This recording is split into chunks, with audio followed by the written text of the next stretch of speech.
मन उथल पुथल हो रहा था कि मैं जिज्ञासा पूछूं कि नहीं पूछूं, किंतु नहीं पूछता हूं। जब भी सुबह नींद खुलती है तो वह सवाल मेरे दिमाग में घूमता रहता है। मैंने उसका जवाब देना भी चाहा तो मेरी धर्म पत्नी बोली कि कीचड़ में पत्थर डालोगे तो उछट के अपने ऊपर ही आएगा, इसलिए तुम शांत रहो, तुम मत कुछ लिखो।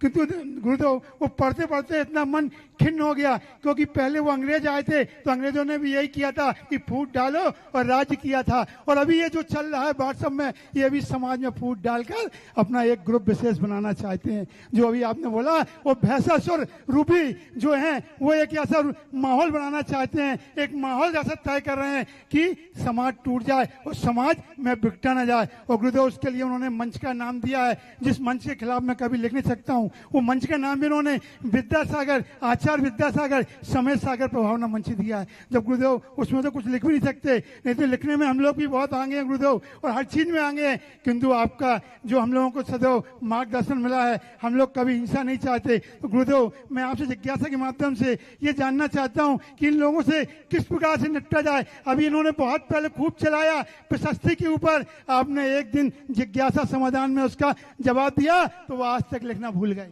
आज तक कोई शब्द नहीं आए। अभी भी कुछ शब्द ऐसे लिख रहे हैं कि गुरुदेव हम आपके भक्त हैं, और जब हमारे गुरु के विषय में कोई गलत लिखता है तो हम लोगों को अभी खून खोल जाता है। तो गुरुदेव इस संदर्भ में बहुत मन विचलित है। तो मैं चाहता हूं कि क्या करें, या तो हम उस ग्रुप से बाहर हो जाएं या फिर उसमें हम क्या कर सकते हैं गुरुदेव, ये मेरी जिज्ञासा का समाधान करें, क्योंकि हम लोग भी सक्षम है।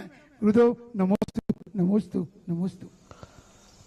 देखो, ना तो हमारा कोई ग्रुप है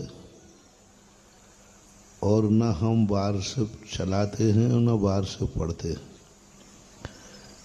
हमारा तो सारा भारत अखंड है और पूरी समाज हमारी है और हम पूरी समाज के। हम वार्षिकों को कभी पढ़ते भी नहीं हैं और भगवान करे पढ़ना भी नहीं पड़े। और मैं तो कहता हूँ अच्छे लोगों की बातें पढ़ो, अच्छे लोगों की बातें सुनो, गंदे लोगों की बातें पढ़ना सुनना जिससे मन में क्लेश हो। मैंने कहा था ना कि मैं बहुत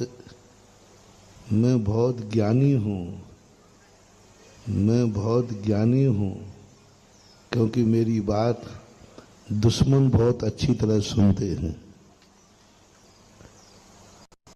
और रही बात, दुश्मन इतने मूर्ख हैं कि उनकी बात को मैं कभी पढ़ता भी नहीं और सुनता भी नहीं। मेरे गुरु ने एक ही बात कही है कि बातचीत जो अनुग्रह से, सरलता से, सभ्यता से करे तो उसके साथ चर्चा करो। जो अशांति हो, जो जिहाद हो, जिसमें राग द्वेष हो, फाइटिंग हो, वहाँ दोषवादे च मौन्यम, मौन धारण करना ही समझदारी है। दुश्मन जितना उबलेगा उतना ही उबलने दो उसको, क्योंकि उसका उबाल ही उसके अपने आप के अंदर की नीयत को बताता है कि कहीं ना कहीं से वह अशांति का रूप है। और एक और बोलोगे तो वो दो बोलो, शांति तो होने वाली है नहीं। और शांति की बात होती है तो शांति अभी तक हो जाती और हो जाएगी। जिस दिन शांति की बात आएगी तो हो जाएगी। यहाँ तो झुकने की बात है, मिटने मिटाने की बात है, किसी को द्रोहित करने की बात है। तो ऐसी बातें होती नहीं। मेरे गुरु ने इस संबंध में एक ही आदेश दिया है कि तुम अपने आप को इस संबंध में से मौन रहो। और दोषवादे समोन्यम की बात आचार्यों ने कही। और रही बात जो आप लोगों की है तो आप लोग जानो, आपका काम जाने। मेरा दायरा अलग है, तुम्हारा दायरा अलग है। ना मेरे पास इतना समय है और ना इतना अपने पास कुछ है जो जहाँ जिस रूप में कोई शांति की बात ही होती है तो शांति की बात अलग होती है।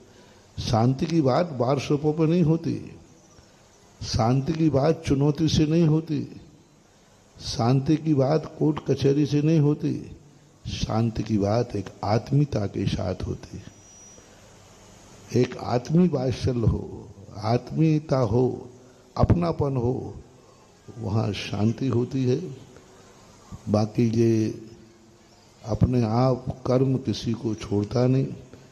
जब तक तेरे पुण्य का बीता नहीं करार, तब तक तुझको माफ है चाहे अवगुण करे हजार। कर्म अपने आप ही सजा देता है। अज्ञानियों को,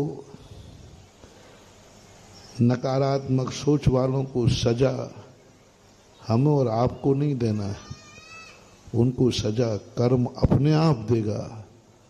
और कर्म की सजा ऐसी होती है कि उस सजा के सामने फिर कोई आंसू पोंछने वाला भी नहीं मिलता। इसलिए अब इस संबंध में मैं से ज़्यादा मत बुलवाओ। जिस दिन बोलेंगे तो शायद आकाश में भी भूकंप आए, पृथ्वी पर नहीं। अभी ठीक है।